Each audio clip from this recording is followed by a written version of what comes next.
Hi, everybody. Welcome to this last meeting of the Shelves, which by now you will know is a series of book presentations, which has been organized by the group Filosofia Antica Torino with the collaboration of Cambridge University Press. The volume we will present today is entitled Authority and Authoritative Texts in the Platonist Tradition, and is edited by Michael Erler, Jan Heßler, and Federico Petrucci with the collaboration of McOsker. The volume includes the last contribution by Anna Maria Ioppolo, who sadly passed away this December, and to whom the editors dedicated the volume. Her contribution in the volume is entitled Arcesilaus' Appeal to Heraclitus as a Philosophical Authority for his skeptical stance. For this reason, we thought of asking David Sedley if he could do a small tribute for Anna Maria Ioppolo before we actually start with today's presentation. I will soon leave the word to David Sedley. I just wanted to add a very short personal note. I myself have a very wonderful memory of Anna Maria Ioppolo. I did my BA and MA in Rome, and I had the privilege to attend a course with her on academic skepticism, so Arcesilaus and Carneades. Okay, David, if you want to start, the floor is yours. Thank you. Thank you very much. I'll assume you can all hear me unless I see frantic waving of hands. Well, this celebratory occasion is indeed tinged with sadness owing to the recent death of our friend Anna Maria Ioppolo, who is one of the project's most distinguished collaborating authors. The organizers have asked me to say a few words, and my remarks will be very brief indeed, but they do come from the heart. In Italy, Anna Maria was a leading voice of our discipline, for which she fought energetically whenever it came under threat. But ancient philosophy is an international discipline too, and it was in that international context that I myself came to know her best. She and I were friends for nearly 40 years, during which time we organized a conference together, co-edited a book, and constructively explored our many agreements and equally many disagreements. She was fun to work with, intellectually charismatic, and passionate about truth. I especially cherish my memories of Anna Maria's stay in Cambridge as a distinguished Erasmus visitor some 30 years ago, during which she led a packed seminar on De Optima Doctrina, Galen's critique of Favorinus. Her own contribution to that seminar resulted in her important 1993 Phronesis article entitled The Academic Position of Favorinus of Arolate.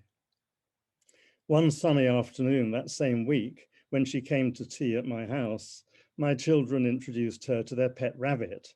Anna Maria, learning from them that the rabbit was a castrated male and recalling that Favorinus was a eunuch, mischievously insisted that the rabbit henceforth be renamed Favorinus. Her sense of fun and her appealing eccentricities in turn remind me of her work on the Stoic theory of divination. One thing that gave this part of her research its special cutting edge was the fact that she was herself a passionate and unapologetic believer in the powers of astrology. All of us would have preferred Anna Maria to be with us today in person, sharing our celebration of this new volume. But we do at least have in the book's dedication to her memory and in the characteristically elegant chapter that she has herself contributed to it, a vivid sense of her continuing presence among us and of what will be her enduring legacy to the history of philosophy. Within her wide range of expertise, Anna Maria will be remembered in particular as one of the great authorities on Hellenistic philosophy, and above all, on two interactive Athenian philosophical movements, the early Stoa and the New Academy. Her classic books and articles will continue to remind us as they always have done, that philosophers, even when working within schools like these, are above all individuals, each with a unique intellectual persona. If Anna Maria understood that better than anyone, it was because she was herself one of a kind. Thank you. Thank you very much, David, for your kind words. Thank you. We can now start the presentation of the book, of the volume, entitled as Authority and Authoritative Texts in the Platonist Tradition. We have here the editors, Michael Erler, Jan Heßler, and Federico Petrucci, as well as Michael McOsker. And we also have most of the contributors to the volume. So just very quickly, we planned the event to go like this. So first, the editors will share a few, Federico Petrucci, Jan Heßler will share a few words about the volume, the genealogy of the volume. And then a presentation by Olga Alieva will follow, and we will have a brief discussion. After the discussion, we will have a short break, and we will start again after the break with Mauro Bonazzi's presentation. Mauro couldn't be here earlier, so he'll join us later on. And then, of course, we will close with some closing remarks since this is the very last event of the shelves. So I will leave the word to Jan Heßler and Federico Petrucci first for a short presentation of the volume. Just to introduce them briefly, Jan Heßler is Wissenschaftlicher Mitarbeiter at Würzburg. He's an expert in Hellenistic philosophy, Epicureanism, and ancient rhetoric. And among his publications, I will just mention the Greek translation and edition of the letter to Epicurus' letter to Menicius. I will let him speak first and then get back to introduce Federico Petrucci. Thanks. Yeah, thank you for this kind introduction. I hope everyone can hear me. Before I say something about the genesis of this volume, I would like to say that all of us are very happy that so many of you have found the time to join us in this virtual presentation. As to the genesis, Professor Erler, Federico, and I began discussing the overarching topic of this volume at the University of Würzburg between 2015 and 16, when Federico spent a Humboldt Fellowship in Germany.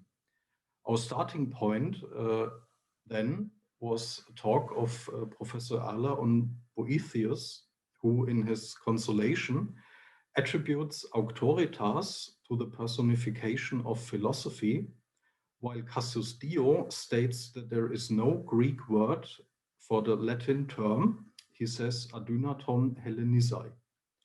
This led us to questions about the concept of authority in the philosophical tradition in general, but especially in the Platonic and Epicurean tradition. In early 2017, we organized a conference, and now comes a long title, Allegiance, System and Use of Texts on Auctoritas of the Master and Dealing with Authoritative Texts in Platonism and Epicureanism in the Hellenistic and Imperial Age. With around 30 contributors, funded by the Thyssen Foundation and the University of Würzburg. The contributions during this conference were the fundament for this volume and will be, hopefully soon, for an Epicurean complement. On the occasion of the conference, we also came across the cover image on which I will now say some words. Between 1816 and 20, William Blake illustrated John Milton's poem Il Penseroso, which was published in 1645. In this text, the speaker is invoking the personification or goddess of melancholy. He then gives a poetic vision of melancholy full of references to the literary and intellectual history of the classical world, that is philosophy, tragedy, and ancient hymn, to name but a few. You can see the main themes of the poem depicted in the background.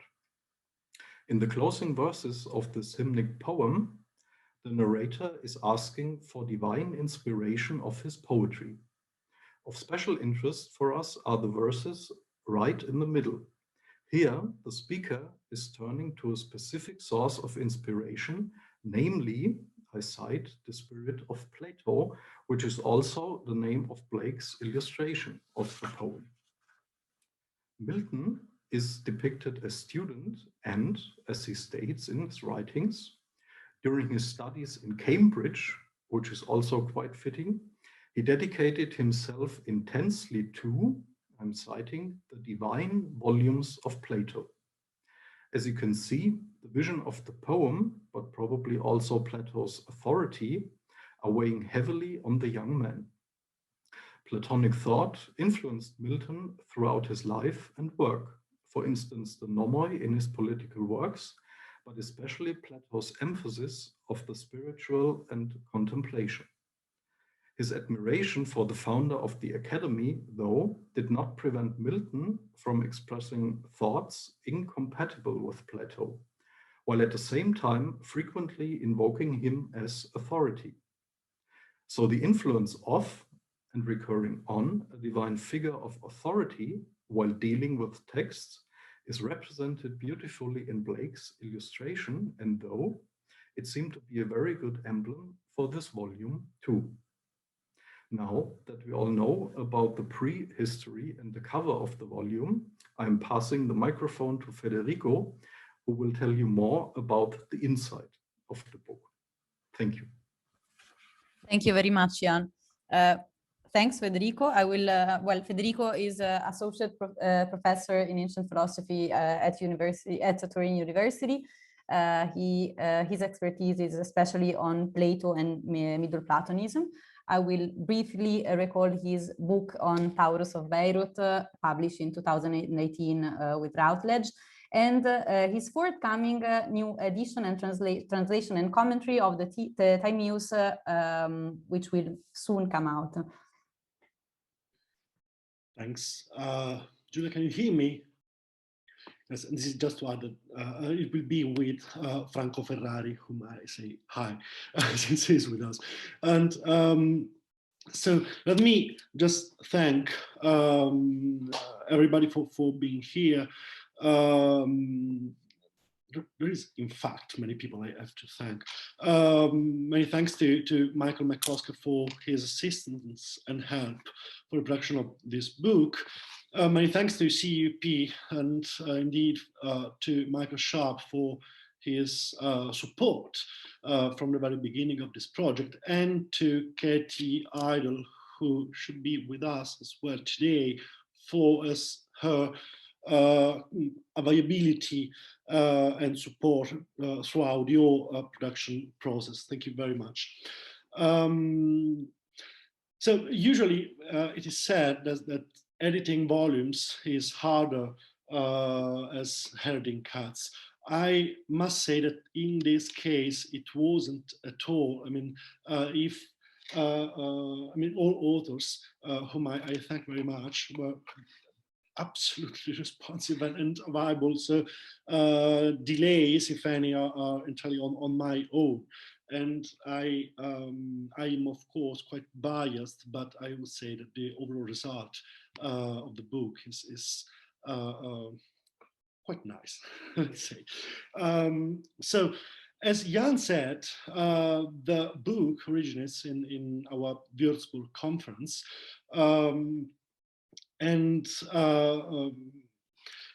In fact, as he said, there will be soon, at some point soon, a twin volume on Epicureanism. And our point, our hope, was to discuss a theme that of authority, of course, that received wider interest in the last years. However, especially when the Platonist tradition is at stake, the idea of Plato's authority risks being conceived in let's say, a flat way. So Plato is the authority, or Plato is right, full stop. This is the view we wanted to challenge to some extent. And rather, our idea was to consider authority as an argumentative tool, or as an issue in itself within the Platonist tradition. Of course, related to this topic is the issue of the authority of other thinkers. So Pythagoras, Socrates, Aristotle, the Stoics, and so on. And furthermore, there is the issue of how the notion of authority changed throughout the Platonist tradition. I mean, is it really meaningful to speak of a Platonic authority full stop throughout this long-lasting tradition? It's more than 1,000 years.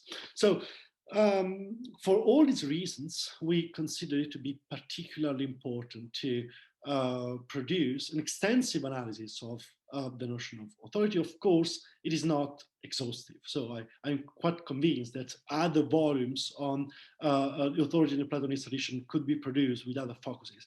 But we will not do it, of course. But I will now share the table of contents with you, just in order to explore quite generally the book, while our speakers will provide more detailed and less biased analysis of it.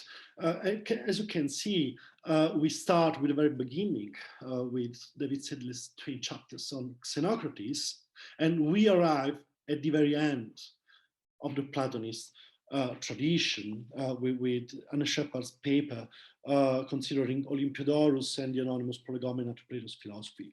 So we wanted to really cover, though just by sample cases, the ancient Platonist tradition as a whole. Another point which is particularly important for us is the 3rd chapter, so Anna Mariopoulos' chapter, not only because it is, as David said, a great, very elegant and effective chapter, but because it is quite easy to speak of Platonist authority when so-called dogmatism is at issue, when it is quite hard to conceive effectively the authority of Plato or other thinkers when skepticism is there. And so we wanted to include also part on the skeptical side of history of Platonism or the Platonist tradition as a whole, of course, on this topic. Views are quite complex, and there is an ongoing debate. And last thing I want to emphasize is that we wanted also other thinkers to converge on this analysis. So we have not only Plato's authority as such, but we also have other thinkers' authorities, going from Heraclitus to the Stoics in particular, from Pythagoras and Socrates, especially with Bruno Centrone's, Alexander Michalewski's papers, to Aristotle's authority, especially with Riccardo Chiaradona's and Satya Art's chapters. So this is, as I said, not everything one could have said. These are sample cases, but at least in our hope, a richer view on authority can be represented by the chapters included in the volume. But again, I'm too biased, and I'm leaving the floor to our speakers. Thank you very much to the editors for this presentation and introduction of the volume. I will now let Olga Alieva present her presentation of the book. Olga Alieva is associate professor at HSE, a university in Moscow. Her areas of expertise include patristic philosophy, philosophical protreptic, Plato and Platonism, and Basil of Caesarea, of whom she translated many works in Russian.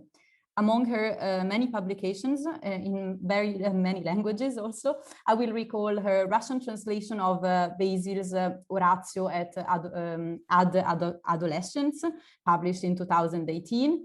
And the book she co-edited with Coetzee and van der Meeren, entitled When Wisdom Calls, Philosophical Protractic in Antiquity. I will let her speak now. Thank you. Thank you for this introduction. Can you hear me all right? Okay, first of all, I would like to congratulate all the editors and contributors of this project. And I think that the importance of this book goes far beyond the field of the Platonic studies, for it deals with the question of authority and thus has a direct bearing on what is to count as philosophy in general. So there is a long-standing tradition that philosophers present themselves as solitary investigators, searching for truth in the seclusion of their studies, which is, and there is some truth to this picture, especially now when we are all secluded in almost every possible way. And their devoted and disinterested quest for truth must be incompatible with recognition and not to mention veneration of authorities. Authority and allegiance, therefore, had long remained of little interest to the historians of ancient philosophy.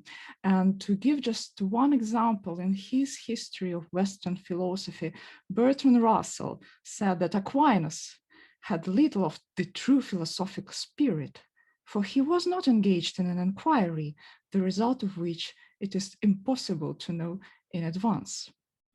However, over the last decades, authority has ceased to be a bogeyman for philosophers and historians of philosophy. The powerful rise of social epistemology in the second half of the 20th century must have made its contribution by challenging many of our traditional views on how cognition works. On the one hand, scholars like Michel Foucault and Thomas Kuhn, to mention just a few, have made a strong case for regarding cognition as a socially embedded practice. May I share screen at this point?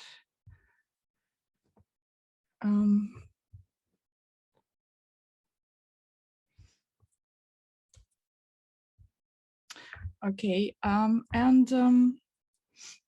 recent volume, you see the title on the screen now, Defining Authorship, Debating Authenticity, acknowledges that with Foucault's provocative question, that is, what is an author, scholarly focus has shifted from concern with problems of textual authenticity and hence with isolating fakes and condemning forgers to an interest in the cultural historical contexts and dynamics of textual production from which they emerged. On the other hand, Kuhn's opponents have vigorously resisted what they saw as relativization of knowledge and correspondingly praised the ancients for the discovery of the ideals they themselves embraced. I'm referring inter alia to Karl Popper's call to go back to pre-Socratics, by which he meant to go back to straightforward rationality. And for Popper, the Pythagoreans were the only authority-bound pre-Socratic school. The problem with this view was noted by Professor Sedley in a footnote to his seminal paper on philosophical allegiance. I quote, "This may be right," he says, "if only because there perhaps were no other pre-Socratic schools in any recognizable sense. In any case, this authority-resistant approach still has many adherents. And again, there is another recent volume, Authors and Authorities in Ancient Philosophy, whose editors stress a strong anti-authoritarian tradition in philosophy. So Robert Ward, in his respective contribution, makes a strong case for philosophy's disinclination to brook authority. In the usually neglected context for Whitehead's famous saying all European philosophy to the bottom of Plato's page. All authority is, in fact, rejected for the benefit of intrinsic reasonableness. And against, sadly, Wordy thinks that the phenomenon of authoritas, just as the word itself, was not to be found in Greek philosophical schools before their decadence. While social epistemology has said much in defense of the epistemological dependence and testimonial knowledge, Wordy believes that the concept of authority, as defined by Anthony Quinton, George Hardwick, Elvin Goldman, and others, is not applicable to philosophy insofar as philosophy is nothing whatsoever like a knowledge bank, and one cannot be a philosophical authority on the account of knowing more propositions. What are we to do then with all the philosophical authorities stockpiled in our academic programs? Now, Wordy puts the blame on the intellectual historians who, alike in antiquity and nowadays, are fond of establishing lines of supposed influence imposed by a leader on followers. This is not to say that there is no true philosophical greatness, but this greatness has to do more with philosophers' instigation to think dialectically than with the knowing more propositions. So several contributions in this volume pointed in the same direction, namely then that one should not confuse philosophical authority and dogmatism, and that authority might as well be a methodological one. The distinction between doctrinal and methodological authority is indeed a useful one if one considers, for instance, the Skeptic Academy mentioned also in and considered also in the volume we discussed today.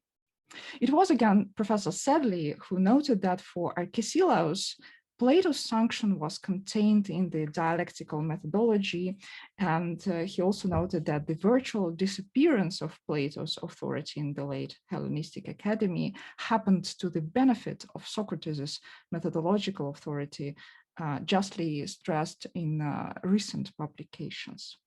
So the question is a complex one.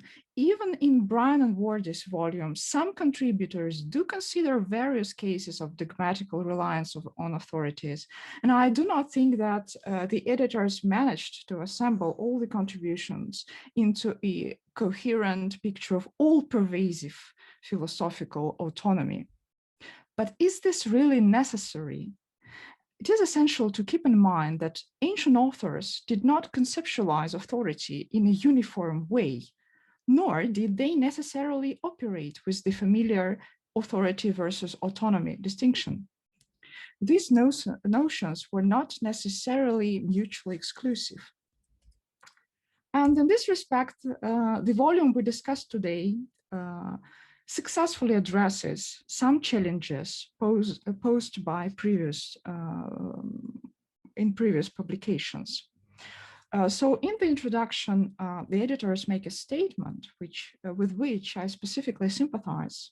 Let me quote: the more one generalizes the notion in order to make it comprehensive, the less it is specific and able to really include the distinguishing features of each stage of the tradition. So the only way to systematically specify the notion of authority on a case-by-case basis by asking when and in what form the idea of Plato's authority was produced and what transformation it underwent throughout the tradition. This looks like a very sound plan to me. And it is my impression as a grateful reader that this book coped with this task superbly. It does provide us with a series of distinct concepts of authority and shows how differently authoritative texts could be used. So the editors do not make broad generalizations in order either to embrace or to reject authority. And the first task is to understand the specific mechanisms of authority, which, as it turns out, one may conceptualize quite differently from the modern social epistemology.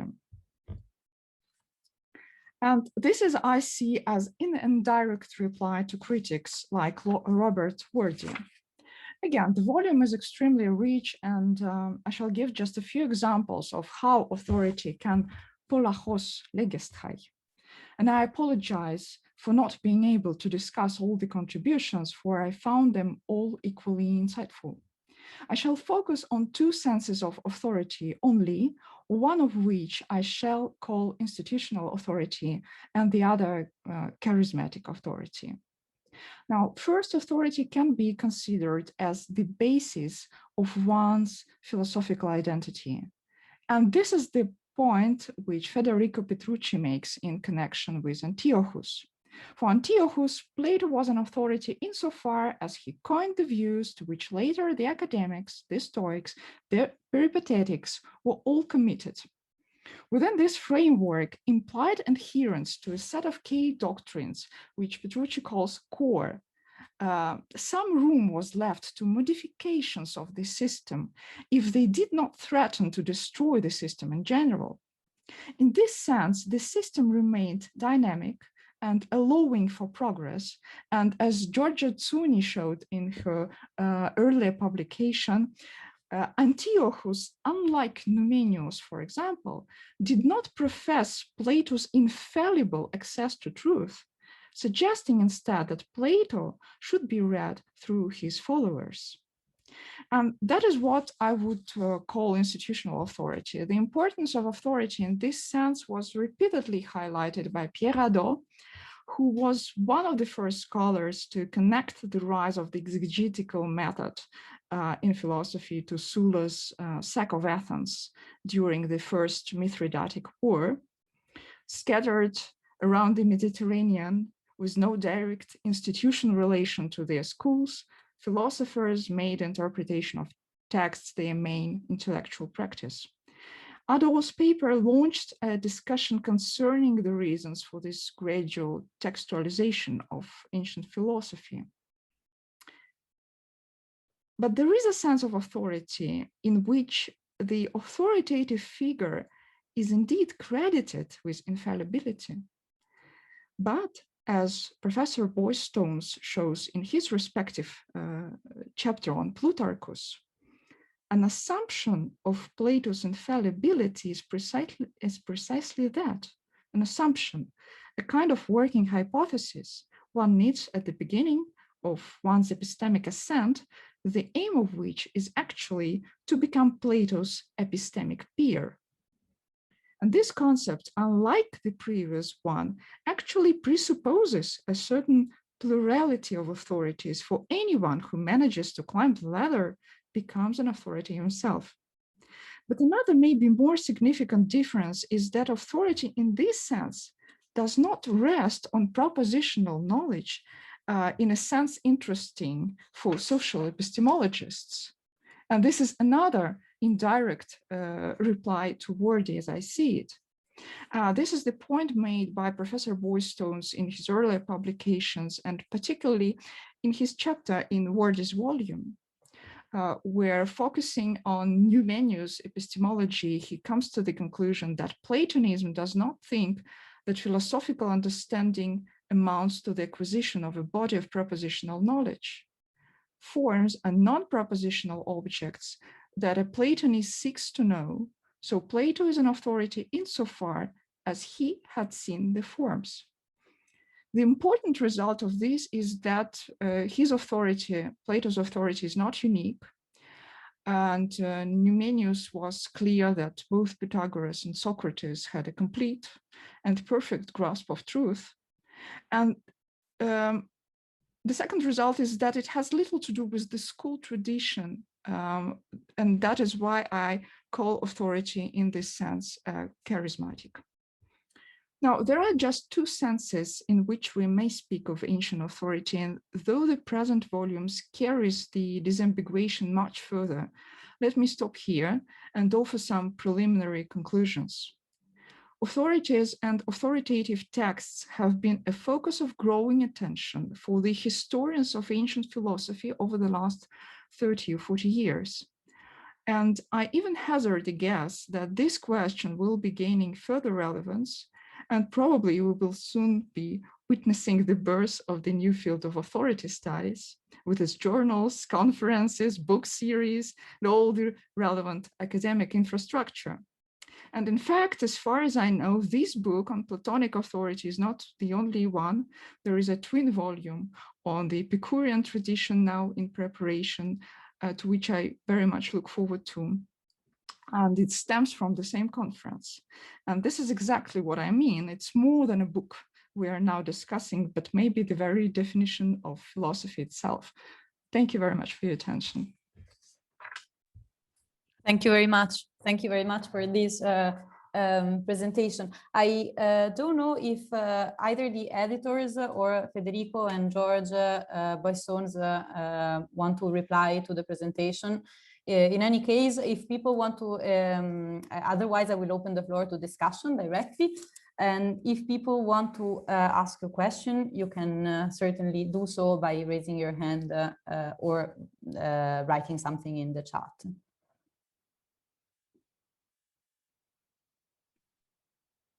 I would just thank very much Olga for this presentation. And in fact, when we delivered the manuscript, the volume which Olga has referred to hadn't appeared yet. But I must thank Giorgia Azzuni for sharing her paper in advance on Antiochus, and that was quite helpful, and to some extent it was particularly timely. The fact that these two volumes were published by CUP in 2 years or 3 years, in a range of 2 years. I would maybe leave room for questions or points from the participants, and then maybe I could get back to Pierre Hadot's view, which is a particularly interesting point, my view.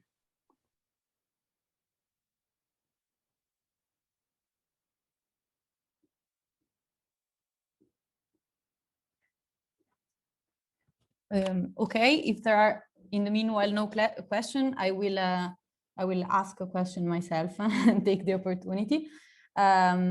And I will address my question mainly to, I wanted to address my question mainly to David, sadly, but not necessarily to him only. In his twin papers about the early academy and Xenocrates in particular, we realize how the early academics and Xenocrates in particular needed to for the way in which they put forward their sempiternalistic interpretation of the Timaeus, needed to abandon the demiurgic model. And however, the demiurgic model then becomes somehow a trademark of later traditions, Platonic traditions. And then I was wondering, when does the Timaeus become an authoritative text insofar as the demiurgic model is concerned for the Platonist in the Platonist tradition? And if you change your mind, or you still think that the possible influence here may be Polemo, as you suggested earlier.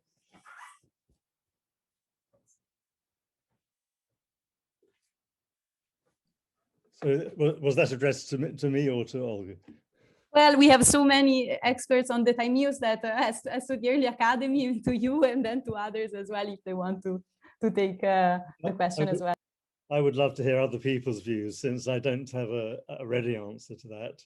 I think it's a very proper question, but we have the as you say, the range of expertise here. The demio, just what are you emphasizing when you say the demiurgic model? Yeah, you're right. Well, we in the early academy, since the world was not created, let's say the generation of the cosmos. But it's true that by the demiurgic model, there is a wide range of possibilities that one may be taking into account. So the question is, when did the demiurgic model become a trademark of the Platonist traditions, or like a very important aspect for Platonists? Right. Well, as far as I can see, immediately with Plato's death, some version of the demiurgic model became standard. I assume that the Timaeus was not published until the time of Plato's death. But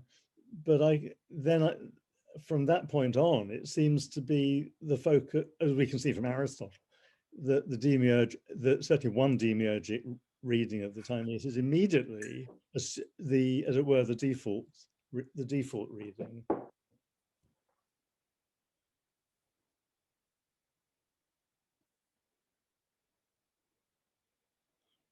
But I'm sure others would have more profound things to say about that. I would just add something which will not be more profound, but this is something which I found particularly striking and at the same time convincing in David's paper. I mean, in the paper you find a crucial role of the Timaeus in the construction of this canon. And this point is, in my view, particularly striking. That is that one of the aspects, and maybe this was also an aspect of Julia's point. I mean, one of the aspects which make the Timaeus crucial in the later tradition is the presence of the demiurge, even in sempiternalistic models. While in Xenocrates' reading, you don't find this crucial role, or at least maybe the gods and demons are ascribed even more importance than the demiurge himself.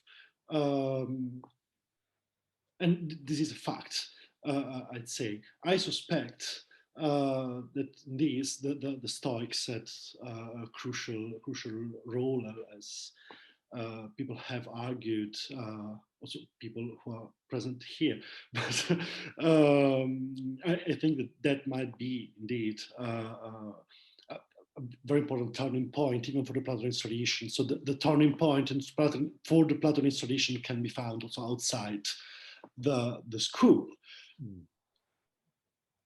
Yeah.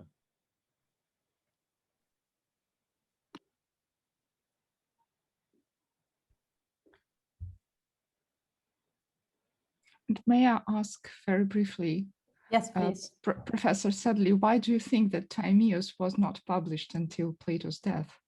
Oh, because I think it's uncompleted. I know there are those who think that the trilogy was intended to end in a mid-sentence. I don't believe that myself. The speech, the predicted third speech, it doesn't get mentioned again. So I assume Plato would not have published it in that incomplete form, and therefore, although many will disagree, I therefore, the only explanation I can see is that it was after his death that his colleagues published everything that was constituted at least a rudimentary part of the trilogy. I think, and that in a way that fits with the puzzle we have, which is that after Plato's death, Aristotle and Xenocrates could not agree about the real meaning of the Timaeus. And one always wants to ask the question, why didn't they ask Plato? They had 20 years to ask him.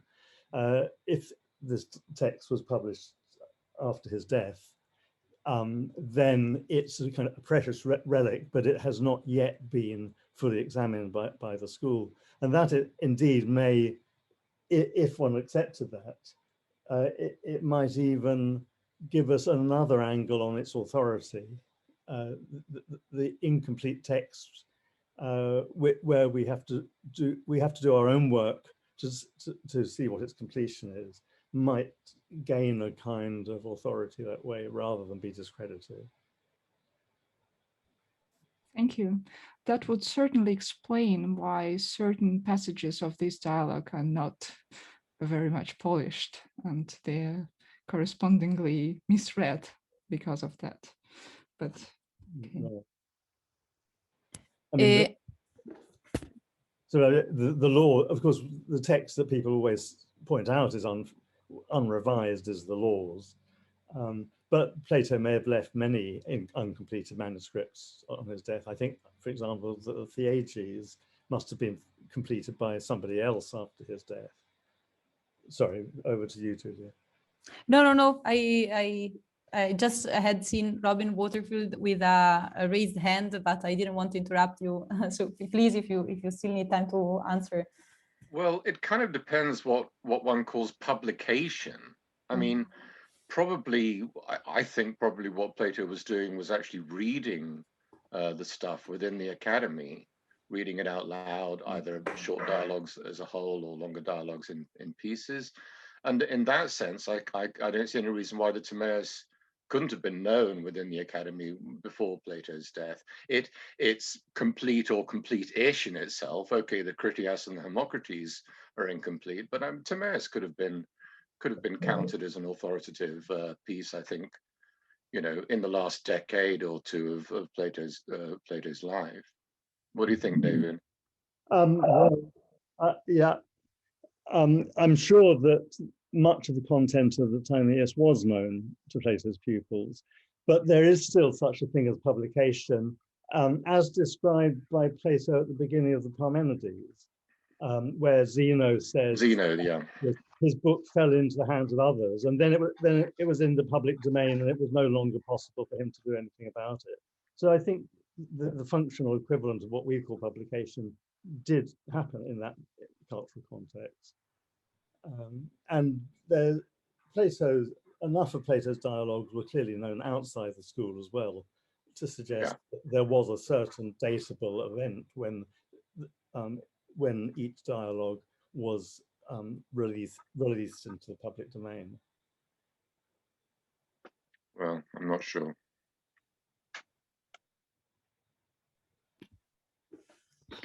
Are there any other questions? Federico, please. Back to Olga's talk, although of course I'm just forcing myself not to keep discussing of the Timaeus. The point is, I mean, the issue with Hadot's paper, which is of course a milestone, is that, but this maybe depends on my reading of the paper, is that there is a sort of psychological description of these people being deprived of the physical place they acted in, so they felt uncomfortable with the absence of the academy as such, and they had to develop an idea of authority. This is a point which might even be right, especially for Antiochus, of course, who is exactly in between. But I think that feeling shouldn't really be, I mean, considered. And this is, in my view, the problem with Hadot's representation. One can just analyze the same movement towards a new dogmatic authority for Plato as an argument against the skeptics, or in general towards the construction of new dogmatism, and not as a sort of solution to deprivation of the academy or of the identity. Just as the attempt at building up an argument for a new identity. So in this sense, I would in part agree with Hadot, and in part, and I think that your description of institutional authority is very effective. On the other, I would not subscribe to that specific aspect of those representation. But thank you for these remarks, indeed. Thanks, Federico. In fact, may I reply briefly? Yes, please. In fact, I think it's clear from your volume that the notion of authority, the phenomenon of authority, is much earlier. And that's correct, this earlier paper by Hadot, I think, in many respects. It's just to give some additional, nuance to this notion of institutional authority. Yes, I agree.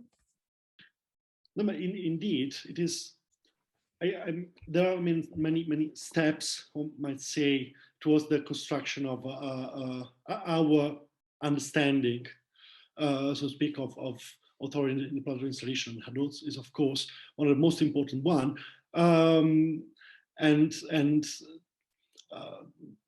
another one is my reading is, and I'm pretty prepared to admit it, is much more influenced by other two studies. One is Donini's 1994 big paper in Aufstieg und Niedergang, and there are other pieces which I will not mention since they were written by people who are here. But I think that now, that our understanding of the phenomenon authority has been construed in the last 30 years through progressive analysis and so on. And I entirely agree with you on this.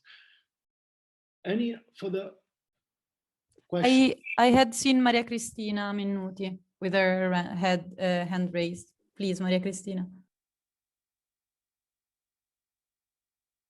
We can't hear you, although you're not on mute. Yeah. Yes, sorry, I have a problem. I would like to ask a question to David Sadley about his papers, and particularly about the early academy framework.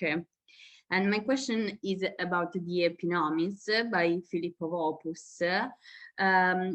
To your view, if this dialogue could play a role in the academy, if it could be a different way respected to Xenocrates' work to read the Plato's inheritance. Thank you.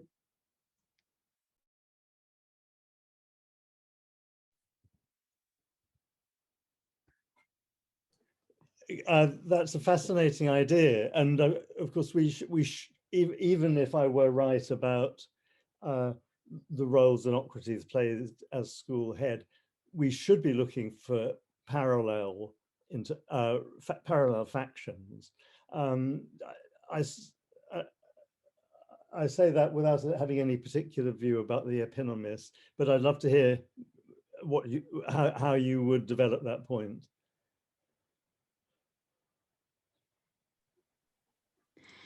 Because to my view, I think this dialogue could be a different way to read how heirs of Plato have his inheritance. So, for example, we could find both evidences from the laws and the Timaeus, and not only the cosmological problems.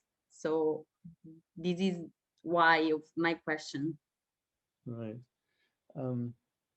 Well, thank you. I want to think about it, but I think it's an important aspect to look out for. But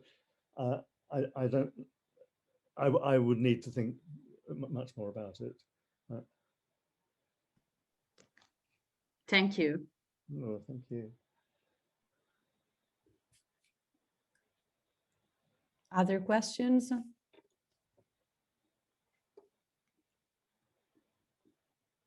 I think we can, of course we can complete the discussion by joining Olga's talk and Mauro's talk.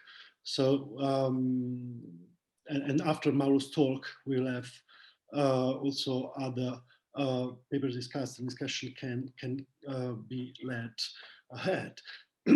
I would propose that we wait for Mauro to join us, and we have a break now, also because the online modality is quite demanding, and we might have break of around 20 minutes just to relax our eyes, and see again then at 6:20 when we'll have Mauro's talk, and then we'll have a longer discussion on all aspects involving also Olga's talk, if you agree.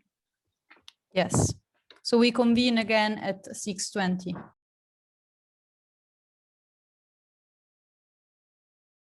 Okay, welcome back after our break. We are still waiting for Mauro Bonazzi to arrive. He should be here soon. In the meanwhile, Federico wanted to say something. Yes, just so Mauro is coming, he has been staying until now in Paris, and now he's coming to Turin to me. This is the power of the online connection. In the meanwhile, I just wanted to remind that thanks to the Cambridge University Press, we have so just a technical point. Giulia, could you send to Mauro the link? The link, yes, of course. So there is a discount of 40% to any of the books presented in this series to anyone attending any of the events of the series itself. And I wanted to announce also that we will organize a summer school, an Italian summer school in ancient philosophy next May. I will share with you the program. It is this year summer school in Italian. Our project is to devote a summer school to Plato and the Platonist tradition, and this year is on the Timaeus and its reception. So you should be able now to see our program. It will take place 24, 25, 26, and 27 May. We'll have some keynote speakers and some methodological discussions. So it is designed for MA and BA students. If anyone is interested in joining us, if you know any students who might be interested in it, just please encourage her or him to join us for this project. This is, of course, a sort of pilot project. So, Federico, I feel like I've been hired by Turin the number of times you've pulled me. Yes. But we thank you for being available, for being hired by us. Thank you so much, by the way. Hi. Thank you to Franco and George, of course, for joining us. And thanks to Mauro for joining us. Hi there. So, Hi. Hi. Okay, so we finally have Mauro Bonazzi. Well. Welcome. Mauro Bonazzi holds the chair of history and of ancient and medieval philosophy at the University of Utrecht. He has published extensively in various areas of ancient philosophy, especially Platonism. I will just very briefly recall his book Accademici e Platonici, il dibattito antico sullo scetticismo di Platone in 2003, and the book The Sophists, which just came out for Cambridge University Press. So Mauro, you can go with your presentation. Yes, thank you very much. First of all, my apologies for joining you so late. I mean, when Federico invited me, I was happy to contribute to this discussion, and I said, okay, I want to join you, but I already have another talk, and so this is why I'm coming so late. But I know that you already discussed many things in this interesting book, because what I would like to say to begin with is that this book is really interesting. I mean, my congratulations to the editors, because this is really a remarkable book full of papers which are really interesting and paving a way to some new research, because this problem of authority is becoming a real problem. And these papers, the papers of this volume, are really contributing to a better understanding of how complicated is this notion, which is normally taken as, you know, it's banal. There is authority. If there is authority, you don't have philosophy. And the opposite is the case, as this book is proving. Since I don't have much time, and we already discussed a lot, I try to raise some general questions, trying to keep together all the papers, because it's really difficult to choose between the papers, among the papers, because they're all interesting and they all raise interesting problems. So what was proven very clearly by the volume is not only the importance of the notion of authority, but also, and even more interestingly, that authority is a complicated notion, much more sophisticated than it is usually assumed. And this is something that also Olga was commenting before. Because the simple question, this is what I was thinking when I was reading the papers. The simple question, what was then Plato's authority, is not simple at all, because at the end, it seems to me there is not a unique answer to this question in the papers. Now, it seems to be the most banal question you can raise when you work on Platonism. Plato is an authority, but what is Plato's authority? This is not simple at all. This is not clear at all in the papers. And I think this is what makes this volume so interesting. To explain my point, I would like to start with a comment, with a remark that I found in Alexandra's paper, Alexandra Michalewski, when she has a distinction, when she introduces a distinction between sources of truth and exegetical authorities. And the point is, where is Plato in this distinction? Now, of course, the first answer comes to our mind is, of course, Plato is a source of truth. And this seems to be the belief of many of the authors which are discussed in the volume, because, for instance, in the papers by Christoph Tornau or Anne Shepard, it looks like Plato is really a source of truth. On the other side, this does not seem to be Arcesilaus' idea, and this is also predictable, because given his technical stance, of course, Plato cannot be an authority in the sense that he is a source of truth. And this is predictable. What is less predictable, and this was really surprising and interesting, is that also in the case of Plutarch, according to George Boystones, Plato does not seem to be a source of truth. So does this mean, if we follow the distinction between the distinction introduced by Alexandra, that we should consider Plato as an exegetical authority? That is someone who, I quote Alexandra, who has more or less approached and understood the truth and can consequently guide us? Or is Plato something else in the middle? Is Plato, for instance, an authoritative teacher, according to George's interpretation? So just to give you an idea, this is something I would like to discuss with you. I mean, when we say that Plato is an authority, what do we mean? That is a source of truth, and we need to understand what he says because this will give us the truth? Or is Plato a teacher who is leading us towards the truth? But the truth is not.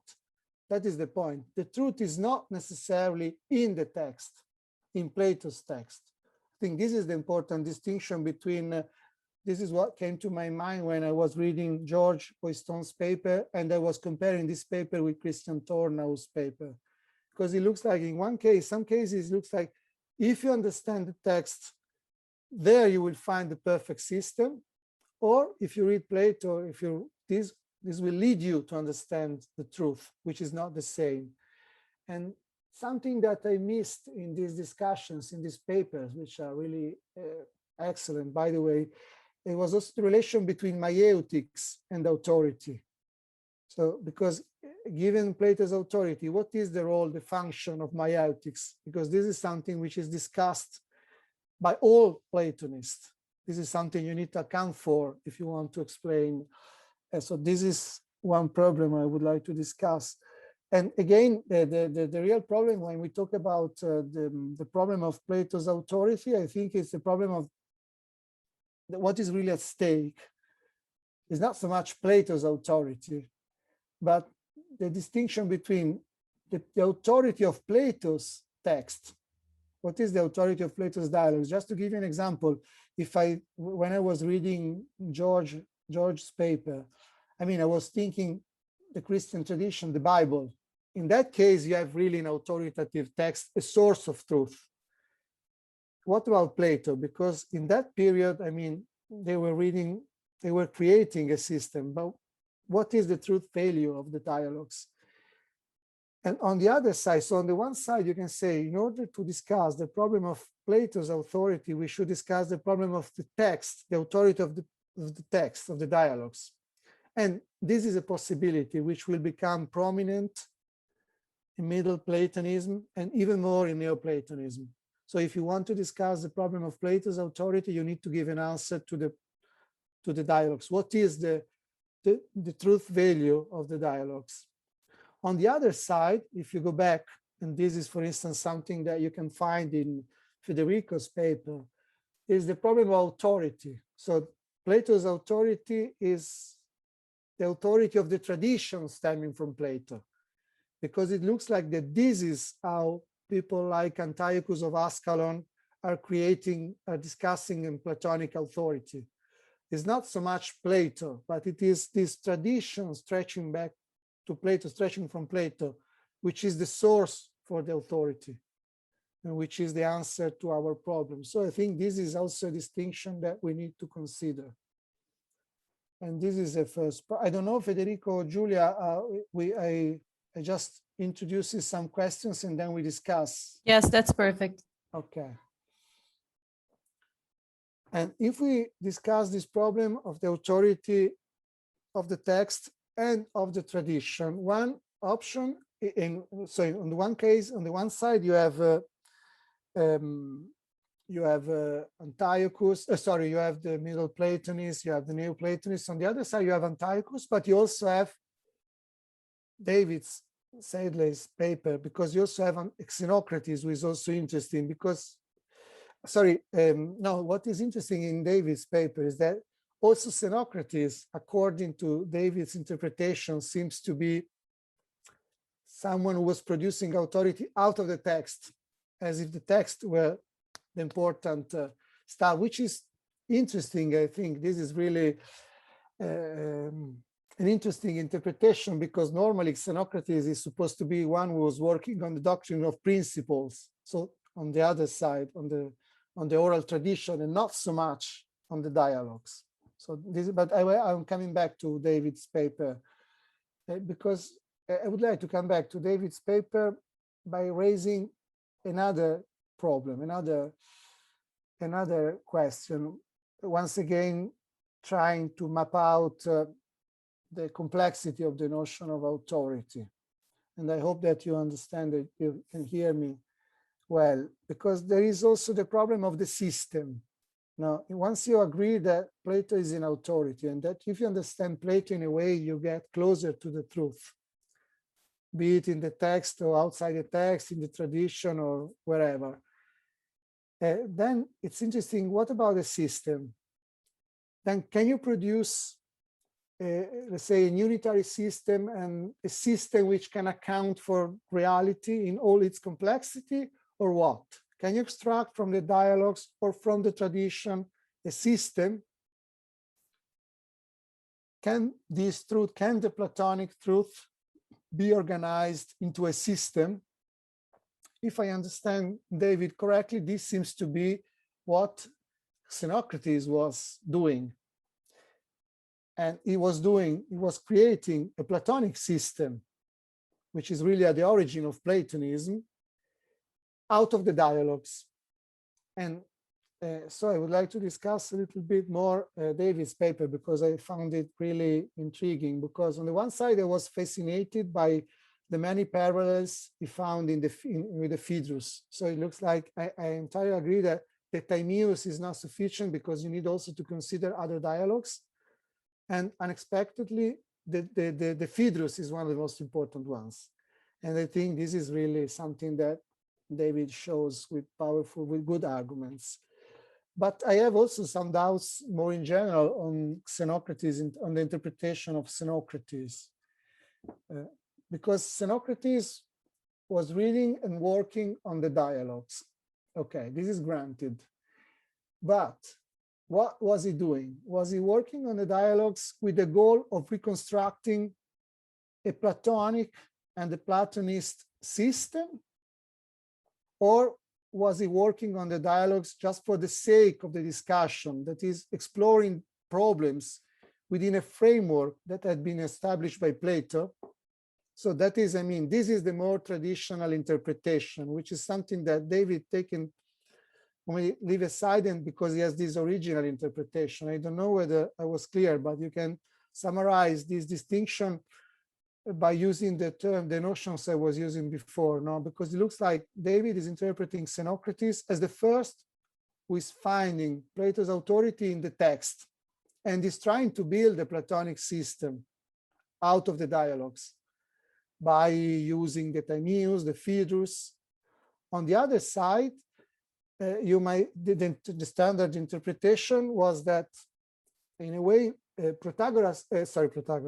Xenocrates was working on Plato's dialogues. This is granted, no discussion about that, but not with the goal of creating and producing a system, an official system version of Platonism, but for the sake of exploring the problems with Plato, which Plato was raising, which is a different interpretation, a different reconstruction of what was the academy. There is a recent paper by Dorothea Frede dealing with this topic in the volume, the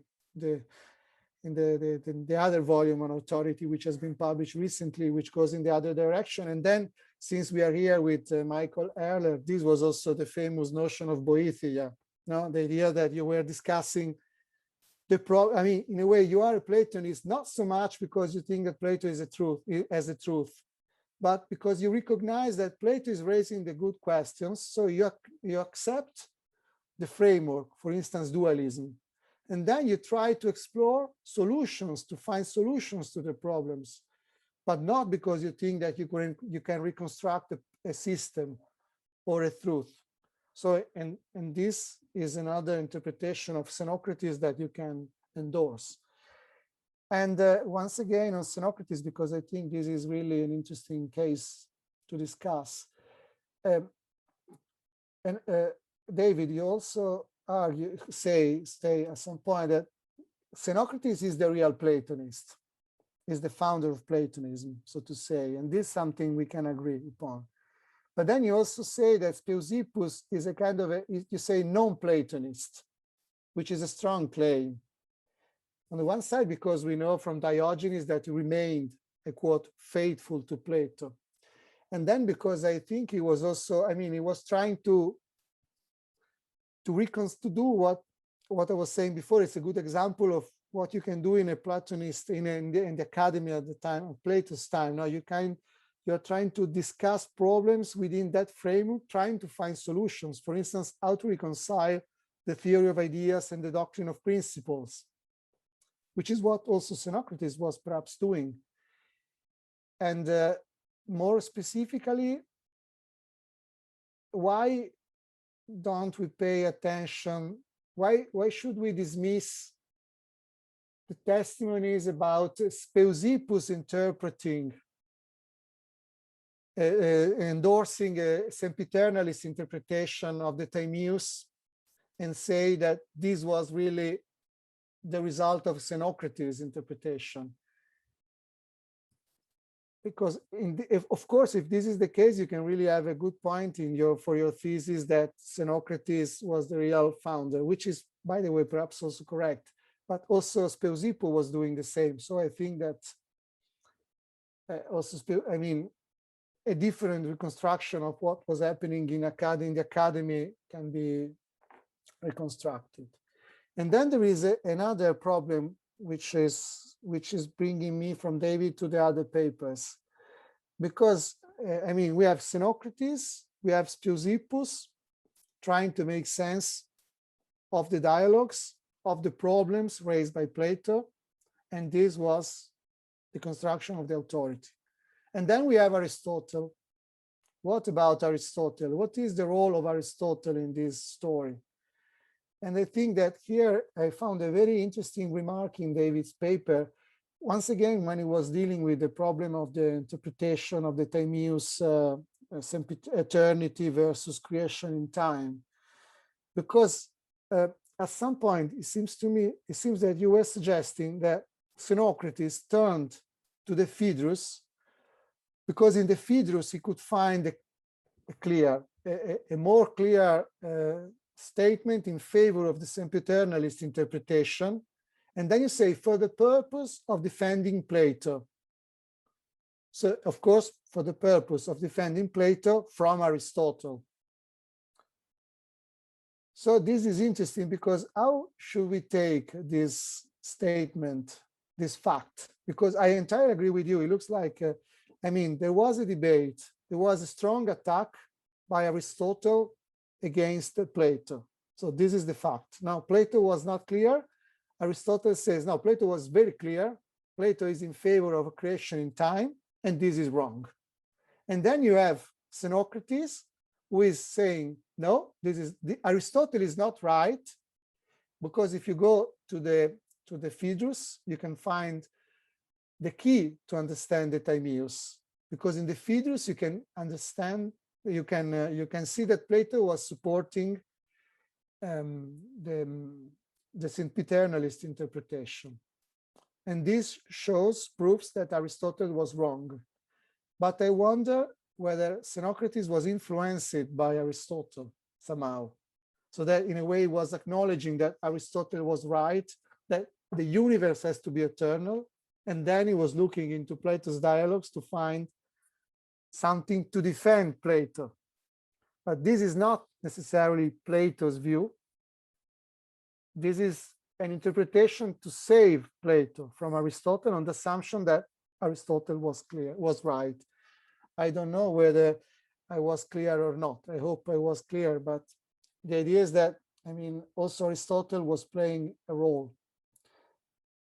And this leads me to another issue I would like to discuss very quickly, because authority is also a polemical weapon, or better, is a legitimizing weapon, because it legitimizes the teacher as opposed to the others. Now, I mean, once you can prove that there is an authority and that you are the one who is, let's say, presenting correctly the ideas of this authority, then this is also a way to legitimize yourself, you know, as opposed to the other Platonist teachers and to the other schools. So I think this is another aspect which is very interesting in the volume. For instance, in the papers by Anne Shepard or Christian Tornow, there is very clear, no? And then you can also consider many other examples which are not discussed in the volume. Of course, the volume cannot cover everything, because just consider the way how Plotinus presents his interpretation of the undescended soul. No? I mean, this is the real interpretation of Plato. Plato was right, no one understood. Now this is the interpretation. So the idea of the authority is also a way to legitimize yourself. And or you can also think of the way Damascus plays with the tradition when he attacks the Alexandrians, Neoplatonists. So on the one side, you can also use the problem of authority as a legitimizing weapons against your colleagues. And this is something which Plotinus, Xenocrates, Peusippus, Aristotle, and also again the other schools. Because another point I think which deserves our attention is also that the principle of authority is important also as a polemical weapon, so to say, because it is a way to contrast other interpretations. And this is shown very well by Anna Maria's paper. It's I mean, we all miss her. It's a real pity that she cannot be here with us, but I know you already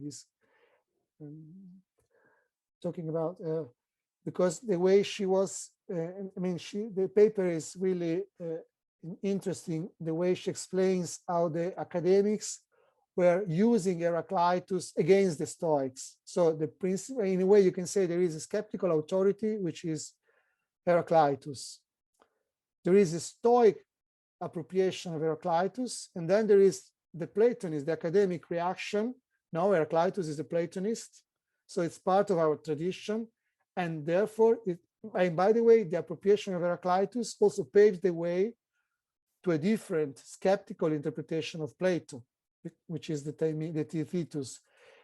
So this is one way of using polemically the principle of authority. Now, once you appropriate an authority, then you justify your interpretation, your position, your ideas.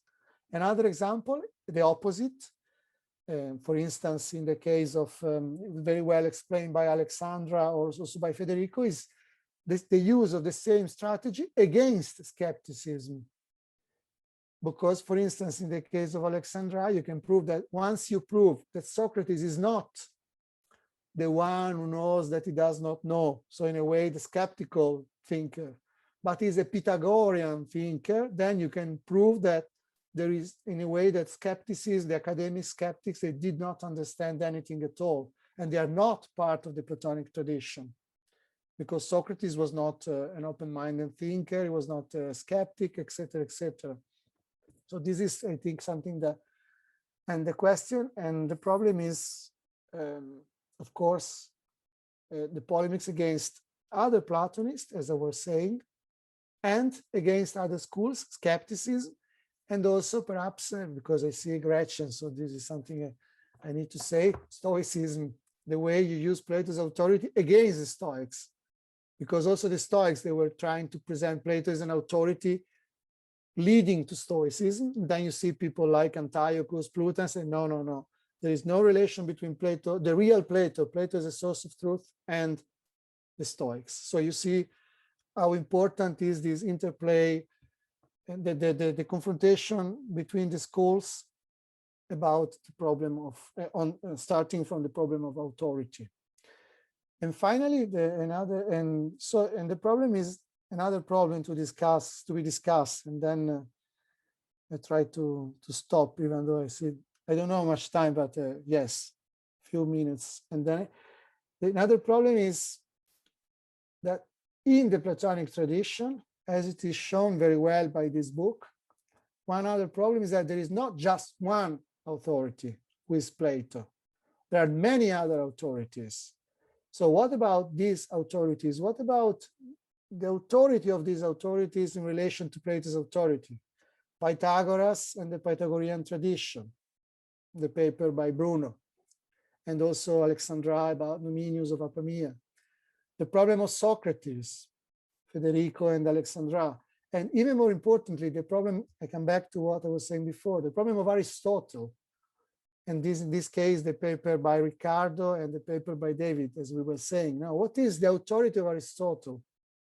Is part of the tradition, is an enemy?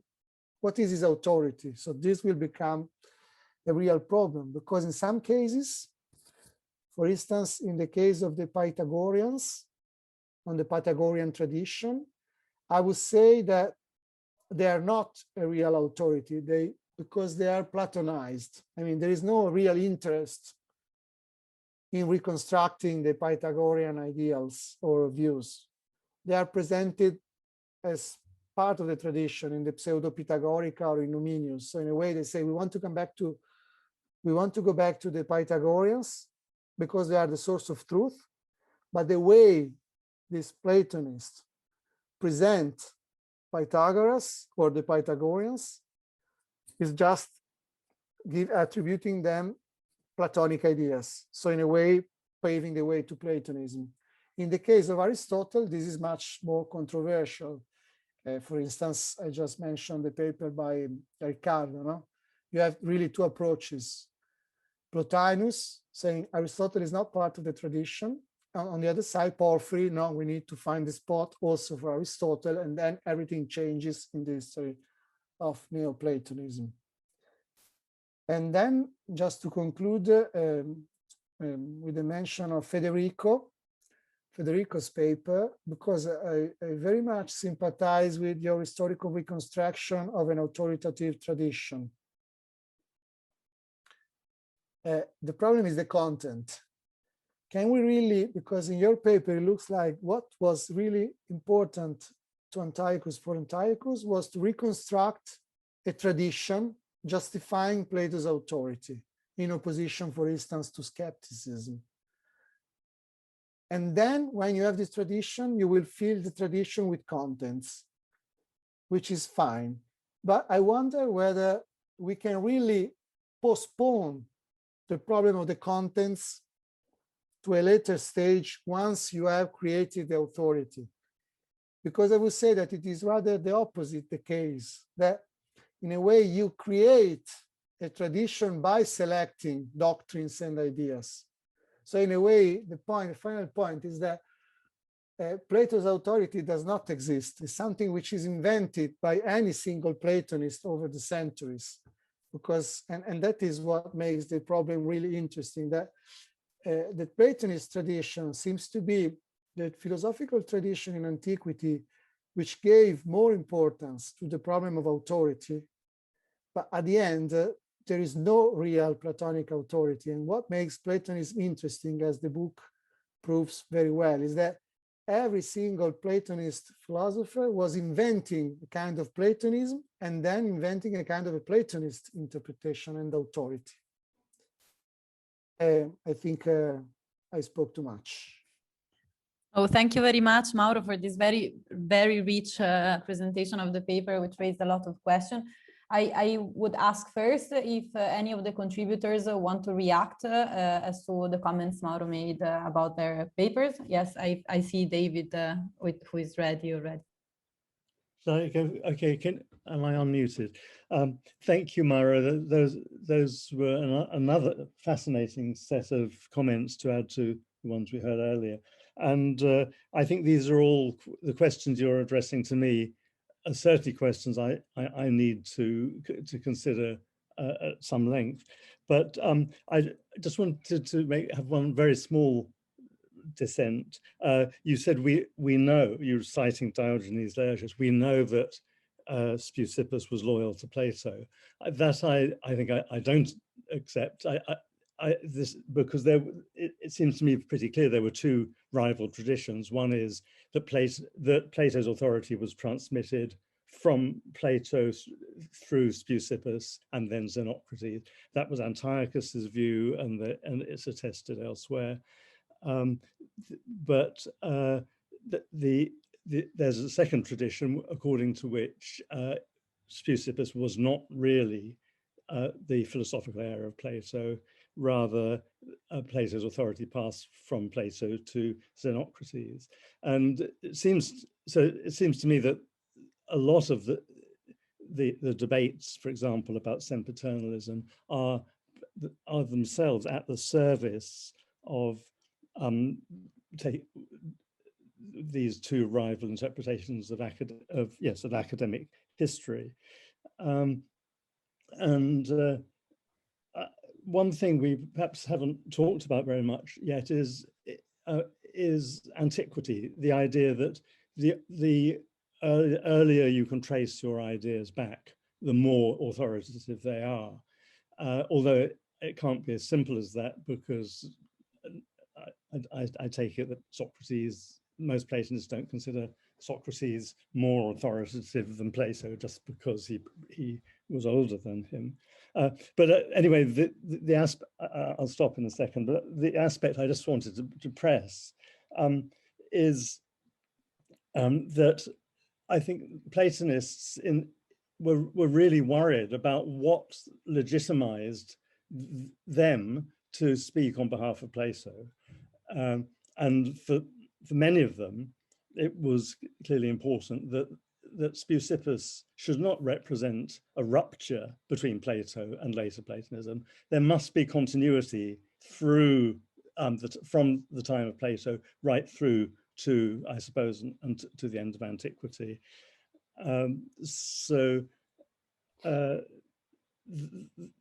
All of this is really to do with playing for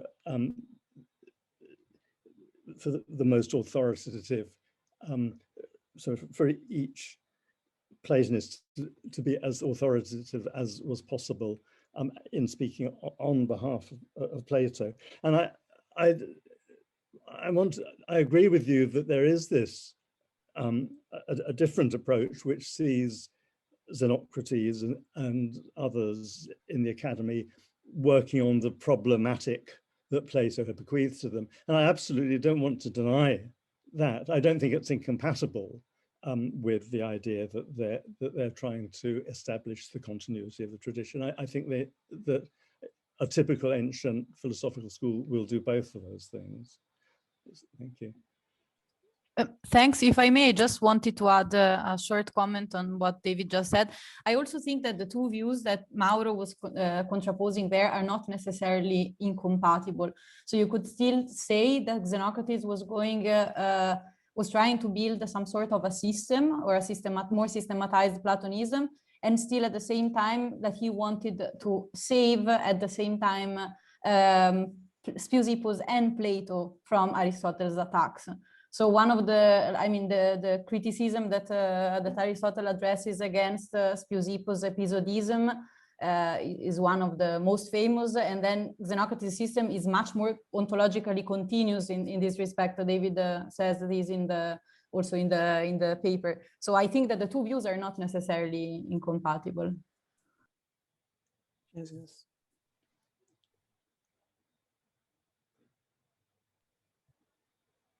If any of the other contributors also wanted to react with respect to the comments that Mauro made to their papers specifically, of course, please raise your hands. Otherwise, everybody, please feel free to join us.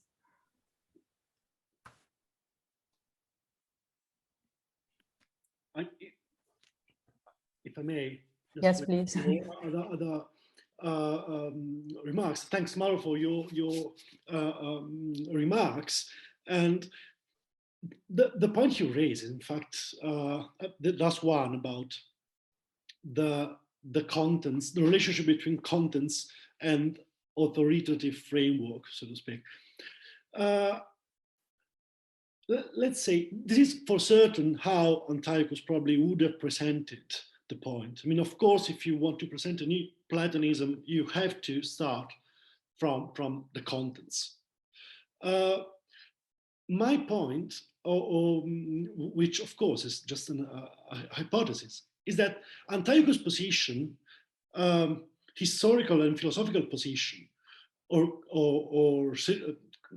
collocation is quite peculiar, since he is in fact the first after 2 centuries of skepticism. So while other people can, even by hypothesis,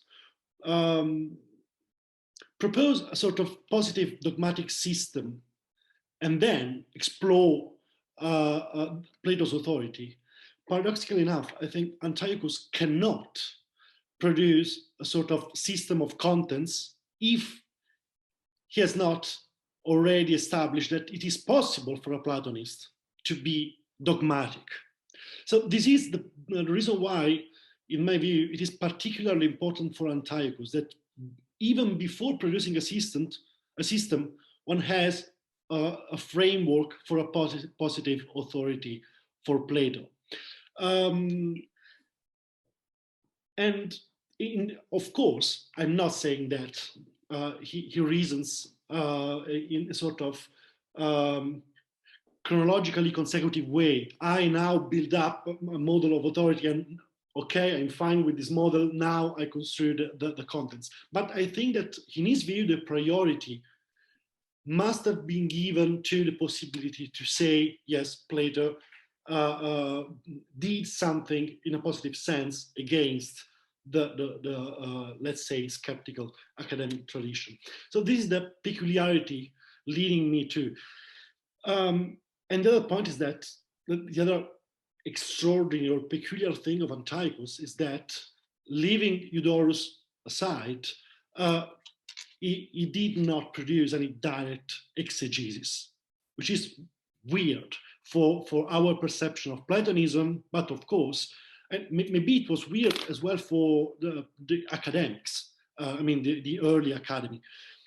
But in fact, we know that he used some Platonic passages, in particular, David or Harold Tarrant have shown that there are some passages Antiochus used, but in fact, it didn't produce any exegesis. And this is particularly important since, in my view, we have there an example of how to produce Platonism without direct exegesis. And this leads me to your first point. I mean, this distinction between philosophical and exegetical authority is, I mean, is very intriguing and at the same time puzzling. But this is just a remark and an expression of being puzzled by it. I mean, I've been even more wondering whether or to what extent we can push it, or whether we can use it in order to draw a precise distinction between these fields. But this is really an open question. Yes, now if I may say a word, because my point, yeah, I agree. Now your position is clear, and I agree with you that this is really remarkable. In the case, I mean, now I realize that Antiochus is really a strange figure in the history of the Platonist tradition, which is something we have been discussing with some other friends here over the years. What I wanted to stress is that, of course, Antiochus, all of them, and Antiochus most specifically, they need to produce an authoritative tradition to justify their interpretation. And in the case of Antiochus, this is really urgent. Okay. My point is that, and it's also interesting that it does so by reconstructing a tradition and not by coming back to the text in the terms of exegesis. What I wanted to say is that the construction of the tradition on the assumption that the more antiquity, the more importance, as David was saying, is an invention. It's a process of selection and invention. So it's not it's coming back to an original core which has been lost, but is really selecting and creating a Platonist tradition, which is trying to present as an authoritative tradition. So the real authority at the end, and this also applies to all of the authors we have been discussing in this book, is not Plato, it's Antiochus, which is really typical of professors. Because in a way, so this is also an answer to David, so to say, because it's not an objection, it's an alternative interpretation. It's not that Xenocrates was the first to invent a kind of system of Platonism, but people like Antiochus invented Xenocrates as the founder of Platonism in opposition to the Hellenistic Academy, whereas Xenocrates was trying to explore his own ways into this Platonic mess that it was dualism, participation, doctrines of principles versus doctrines of ideas. So yeah, I don't know if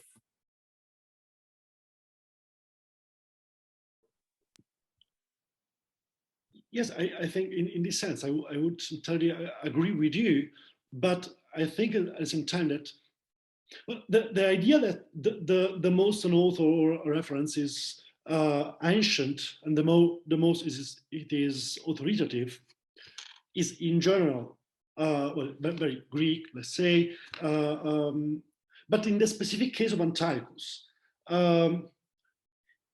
it might also be commonsensical or evident that Plato came before the Stoics and Aristotle as well, and the others. So I mean, there is not just that point, since otherwise it would have gone like others did, by the way, even earlier than Plato.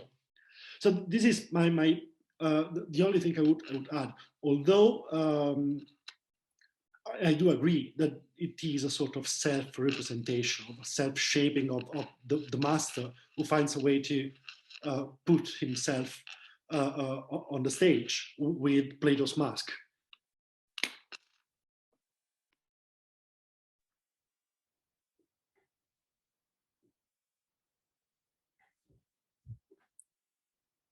Oh yes, George, sorry. Please. Hello, and thank you, everyone. Yeah, I just want to voice my own skepticism about both the emphasis on tradition, but also the emphasis on antiquity. Sorry, David. But, you know, if you think about Numenius's history of philosophy, for example, he's very clear about Plato being after a whole lot of people too. And it's a sort of recurrent theme that one of the things that Plato does is to synthesize a lot of stuff that happened before him. So it's not just that we go back to Plato because he's the oldest kind of possible authority, but that he actually occupies, his philosophy is doing something, you know, that has its own justification, and not its justification because of where it stands in time. People after him did worse than him, people before him did worse than him. He kind of got it right. So that's my thought about antiquity. But on tradition, I think, you know, Mauro raised a very important question there. I'm very skeptical. Well, I'm speaking, of course, I run out of any knowledge of about 200 AD myself, but the Platonists I have looked at don't have any sense of tradition, it seems to me. And I've got in front of me a passage of Alcinous, which is my favorite passage of the moment, where Alcinous says, when he gets into talking about ethics, Plato has, well, I'll quote my own translation, he himself passed on his teaching about the good to a select few among his pupils, but if you read his writings carefully, you can work out kind of what he must have thought. So there's a very sort of sharp consciousness, it seems to me, in Alcinous of a break in tradition, right? So it would have been nice to be taught by Plato, but we can't be. We've only got his dialogues.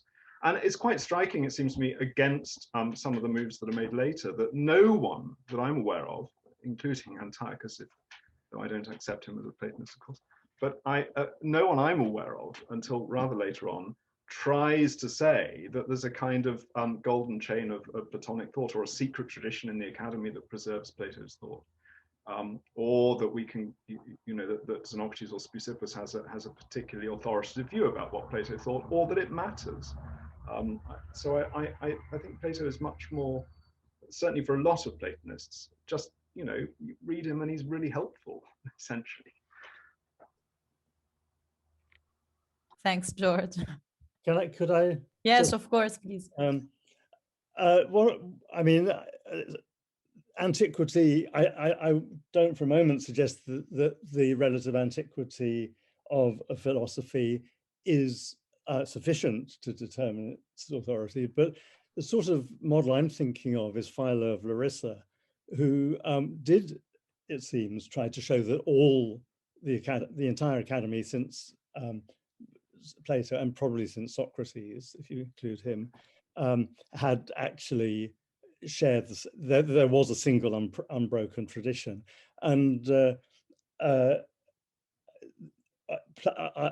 regard, you may well not agree, George, but I regard Plutarch as representing that same point of view. But yes, it's true, there were others who didn't see how you could make the skeptical academy part of a continuous tradition.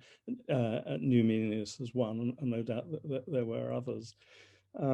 So yes, I didn't, perhaps I was oversimplifying. What I said about antiquity was by itself insufficient. Antiquity is a factor. One of the reasons why so many people, including Posidonius, as well as members of other traditions, the reason why so many are trying to establish a link to Pythagoras. I'm thinking now of Bruno Centrone's chapter. One reason I'm sure is that that establishing the temporal priority of your tradition is one of the ways in which you can lend it authority. Only one of them. Yeah, of course, I agree with that, and of course, and it functions as a very effective rhetorical challenge to your opponent, who has to say why they think they're better than the person they replace. So it plays a useful role there. Also, yes, I give you Plutarch. It's true, although in his exposition, Plutarch doesn't rely on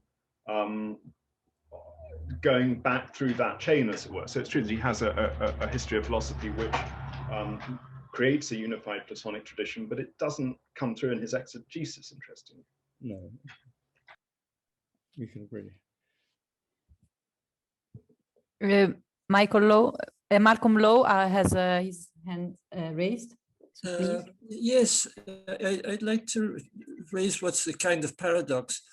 because it's said that Xenocrates is the one who defined the three main areas of philosophy as logic, ethics, and physics.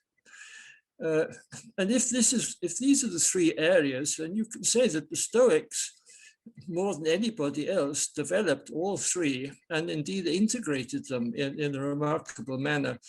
Epicurus at least has an integration between ethics and physics, a different one from the Stoics, but again, but then you ask, if you look at Plato's writings or the dialogues, where do you actually find these three elements?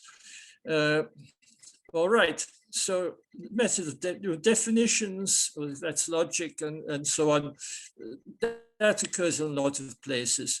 Physics really occurs only in the Timaeus. If you're looking for, and whereas in the Phaedo, it's even a suggestion that physics is not really very important.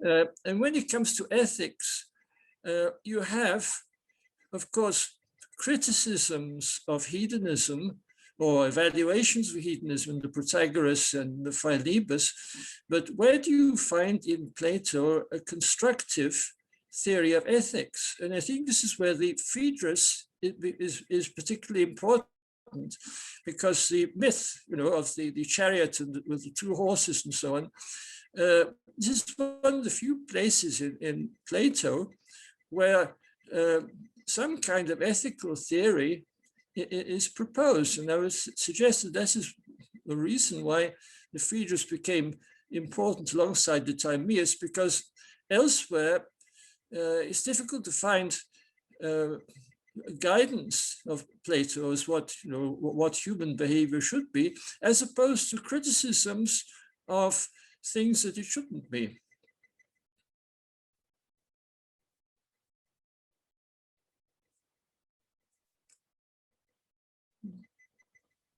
Thank you. I don't know if there is someone who wants to answer.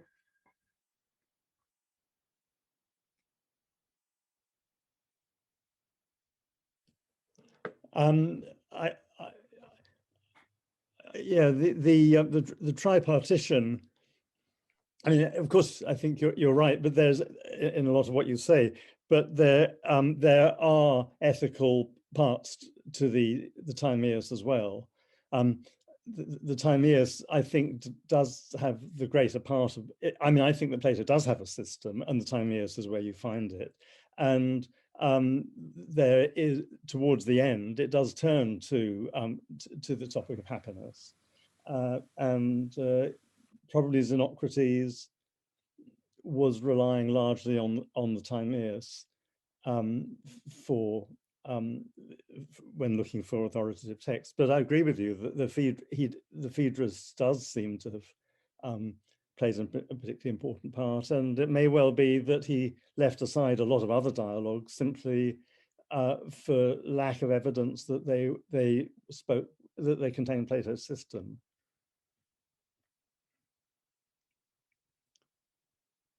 But Xenocrates did make physics the first part of philosophy, the first of the three. He attributed that to Plato, and I guess that he was basing that on the Timaeus.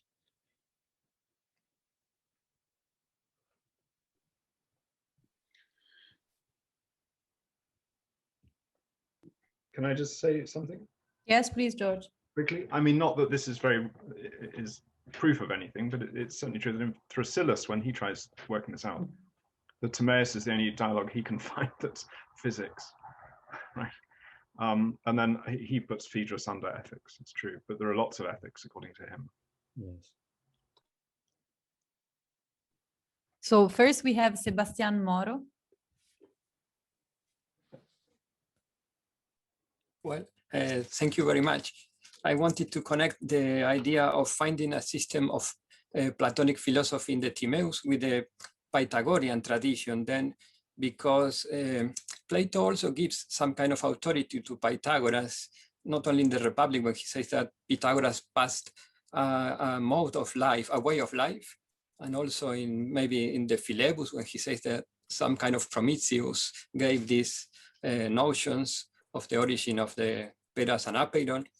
And maybe because the Timaeus is the most Pythagorean dialogue of Plato, as it was called, no? And even it was said that in this testimony that Plato copied the Timaeus from Philolaus or other Pythagorean sources.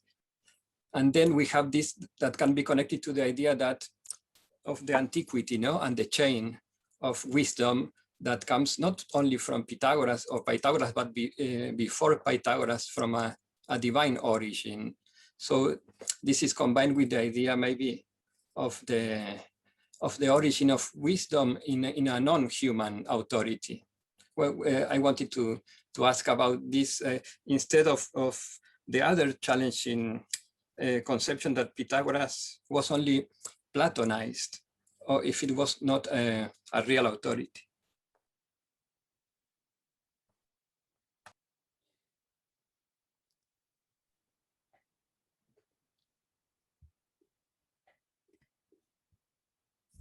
Thanks for your question. I don't know if there is someone who wants to answer it. I'm not able to do it.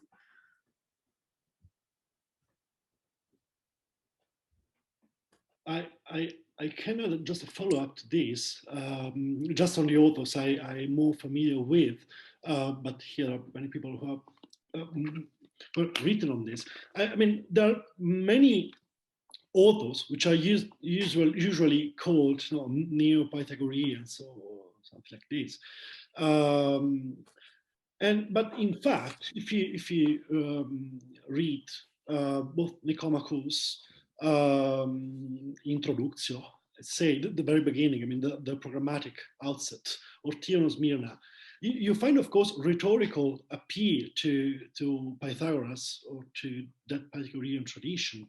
But then the historical representation, to my mind at least, doesn't imply any actual chain. So you have like the chain of Plato's Io. So you have the truth and then a chain and then the most important ring, which is Plato. You actually find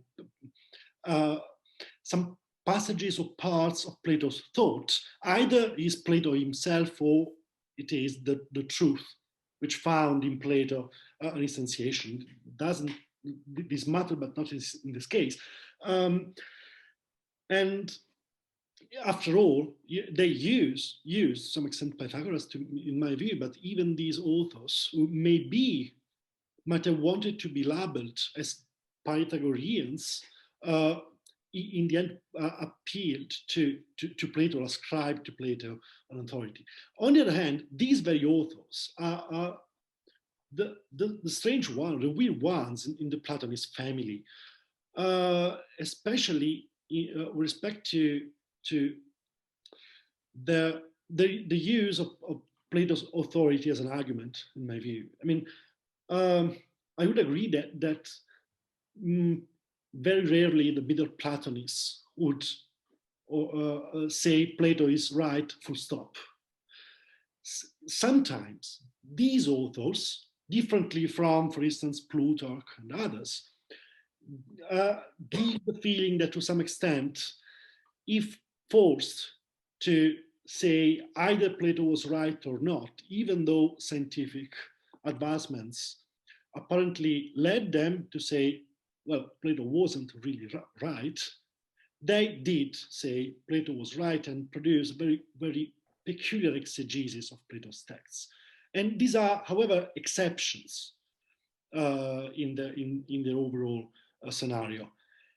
On the other hand, this is quite specific of the Platonist tradition, since among the peripatetics, you don't find this attitude, even in case in astronomical writings and so on. So for instance, you have Sosigenes, who is prepared to say Aristotle was wrong about this astronomical aspect, but overall he was right, since he established a very good physical system. Among the mathematizing Platonists, you don't find this kind of availability to admit some parts of Plato's scientific, and emphasize this is the field in which I'm focusing on. This is peculiar of the Platonist tradition, and this goes back to one of Mauro's points. I mean, to what extent our issue of authority is specific for the Platonist tradition or not. Thanks, Federico. There is Enrico Volpe who wants to ask a question. Hello. Hi. Hello. Thank you for the opportunity. So I have a very short question for Professor Bonazzi. So you mentioned very briefly Socrates among Aristotle and the other sources of authority. So my question is if you could say a little bit more about Socrates. So for as a supporting figure in developing an authority. For example, it comes to my mind Numenius. For Numenius, Socrates is very important because he attributes him the doctrine of the three gods, and he places Socrates between Pythagoras and Plato. So my question is, from a general perspective, how important was Socrates as a supporting figure for the developing of this authority? Oh, yes, that was my point. I mean, the point was that in the Platonist tradition, the problem of authority cannot be restricted to Plato alone, because there are also other players which you need to take into account. Socrates is one of them.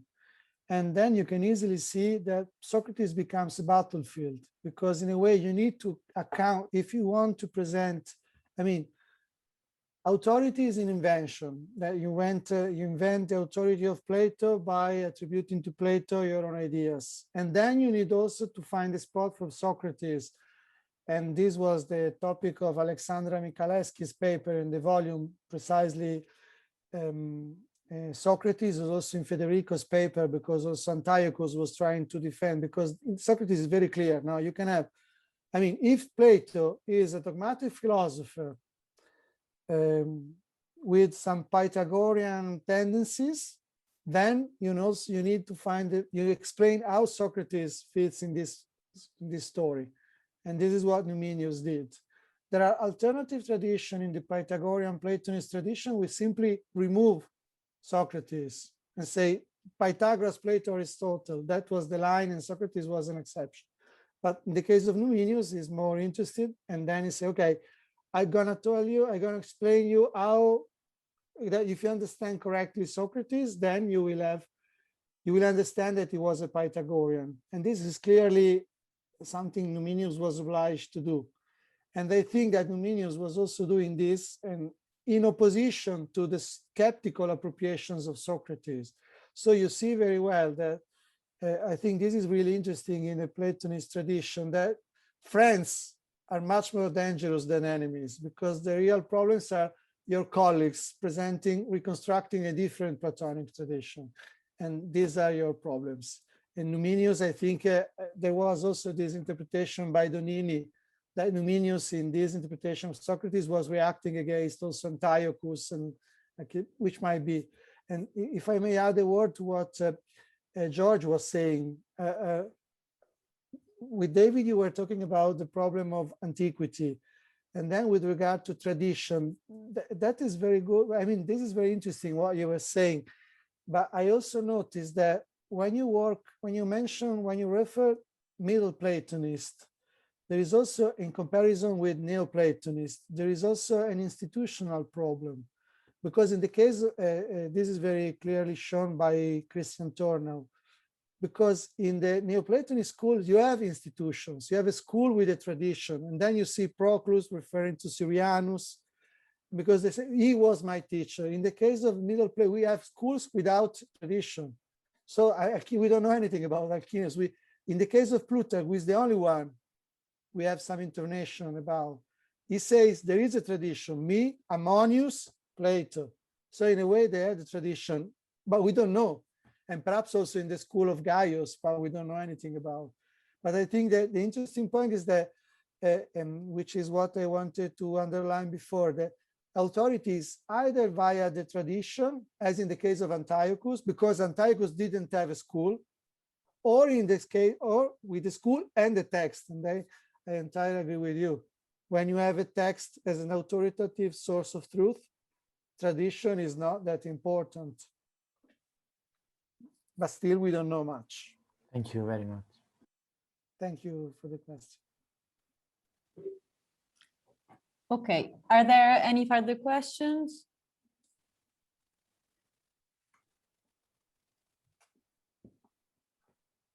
Otherwise, we can close with some closing remarks since it's already quite late.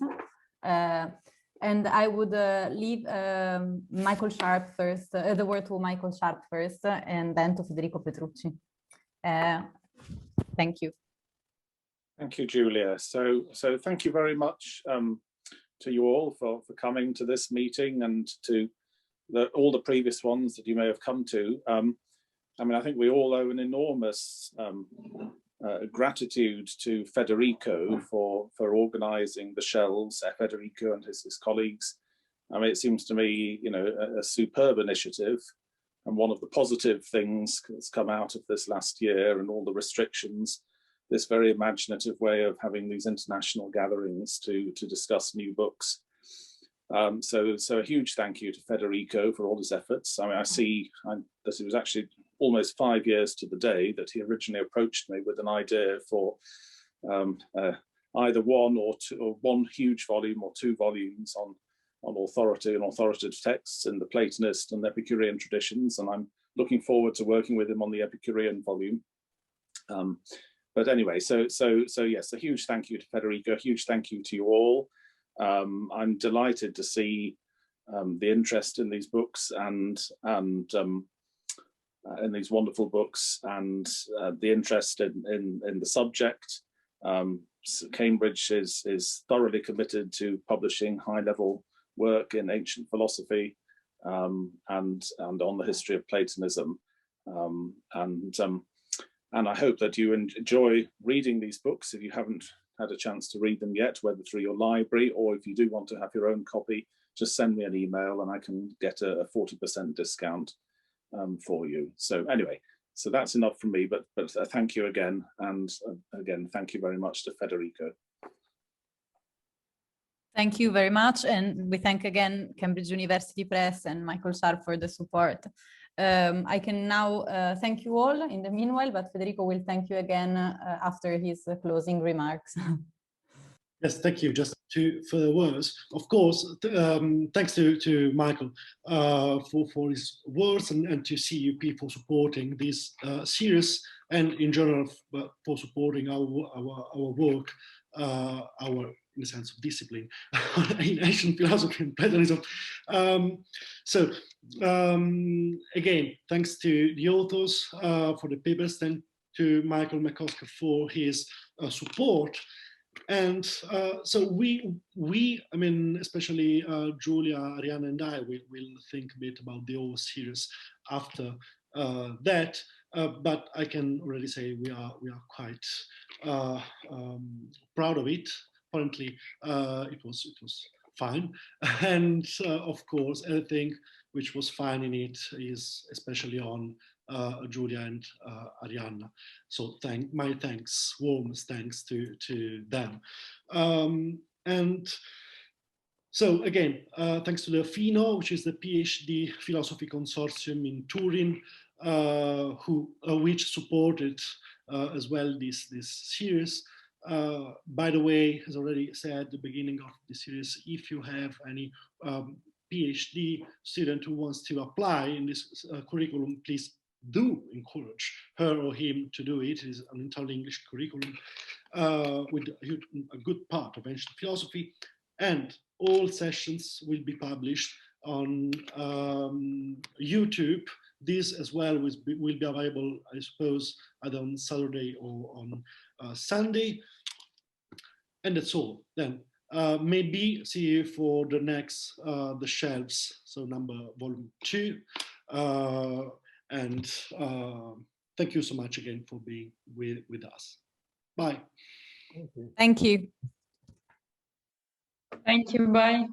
apologies. Thank you to the speakers for today. Apologies, I forgot this most important point. Thank you, Olga, and thank you, Mauro. Yes, thanks again to Olga, Mauro, and all the contributors as well who participated to the discussion. Thank you very much. Bye, thank you. Bye. Goodbye.